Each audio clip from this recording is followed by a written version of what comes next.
Good morning all of students. Yesterday we had read chapter 2, chapter name Generations of Computers, topic of third generation in computer. Today in computer we will read chapter 2, chapter name Generations of Computers, topic of third generation, advantage and disadvantage.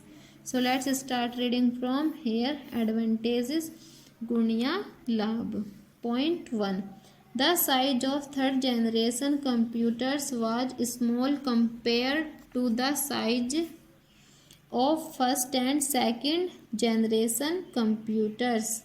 Size means आकार, third generation means तीसरी पीढ़ी, small means छोटा, compared means तुलना में, first means पहली and और second generation means दूसरी पीढ़ी.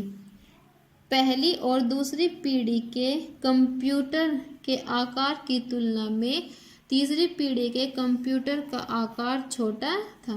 सो जो पहली और दूसरी पीढ़ी में कंप्यूटर बने थे उनका आकार कैसा था? काफ़ी बड़ा था. फिर जब तीसरी पीढ़ी में कंप्यूटर बनाए गए तो उनका आकार उन दोनों पीढ़ियों से छोटा था. Point 2. Generates less heat than the previous generation computers. पिछली पीढ़ी के कंप्यूटर की तुलना में ये कम गर्मी पैदा करते हैं. Point 3. It could perform calculations in non-seconds. It could perform calculation means गणना करना, नैनो सेकेंड्स. यह नैनो सेकेंड में गणना कर सकता है. Point 4. Maintenance cost was less compared to the previous generation computers. पिछली पीढ़ी के कंप्यूटर की तुलना में इनकी रख रखाव की लागत कम थी. सो इनकी मेंटेनेंस कॉस्ट क्या थी? पिछले कंप्यूटर से कम थी. Point 5. Consumed less power than the first and second generation computers. Consumed less power means कम बिजली की खपत. पहली और दूसरी पीढ़ी के कंप्यूटर की तुलना में कम बिजली की खपत करते थे. जो तीसरी पीढ़ी के कंप्यूटर थे उन्हें कितनी बिजली चाहिए थी? उन्हें बहुत कम बिजली चाहिए थी पहली और दूसरी पीढ़ी की तुलना में. Point 6. मोर रिलेबल. रिलेबल मीन्स विश्वसनीय, मोर मीन्स ज़्यादा, ज़्यादा विश्वसनीय. यानी कि पहली और दूसरी पीढ़ी से ज़्यादा विश्वास हम इन पर कर सकते थे कि ये अच्छे हैं और हमारा कार्य अच्छे से करेंगे. Point 7. Totally journal purpose. Journal means सामान्य, पर्पज मीन्स उद्देश्य.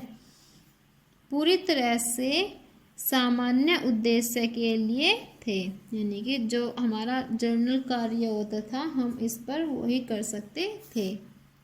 Point 8. Low cost. कम कीमत. इनकी जो कीमत थी वो कितनी थी? बहुत ही कम थी पहले कंप्यूटर से.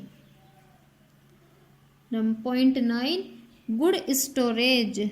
अच्छा भंडारण. जो उनका स्टोरेज था डाटा को रखने का वो पहले कंप्यूटरों से अच्छा था. और लो कॉस्ट. जो उनकी बनाने की कीमत थी वो भी पहले कंप्यूटर से कम थी.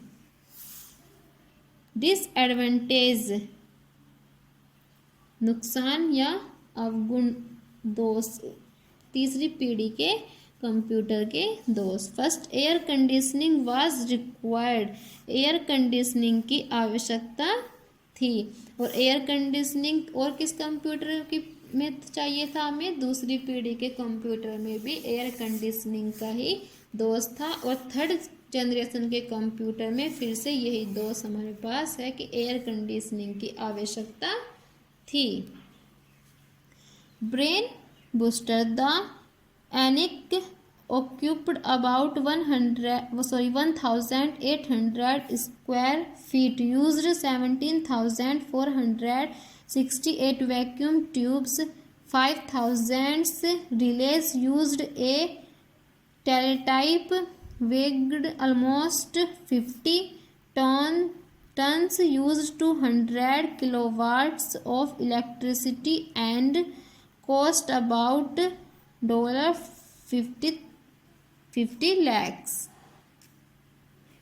ENIAC ने लगभग 1800 वर्ग फुट पर कब्जा किया और 17,468 वैक्यूम ट्यूब, 15,000 रेल्यूज का उपयोग किया एंड टेलीटाइप का प्रयोग किया, वेट ऑलमोस्ट 50 टन्स, जिसका वजन कितना था 50 ton, used 200 kilowatts of electricity, 200 kilowatt बिजली का उपयोग करता था, एंड और कॉस्ट अबाउट $50 lakhs और 50 lakhs की कीमत थी। तो आज आप कंप्यूटर में टॉपिक ऑफ थर्ड जनरेशन के एडवांटेज एंड डिसएडवांटेज की यहाँ तक रीडिंग करेंगे।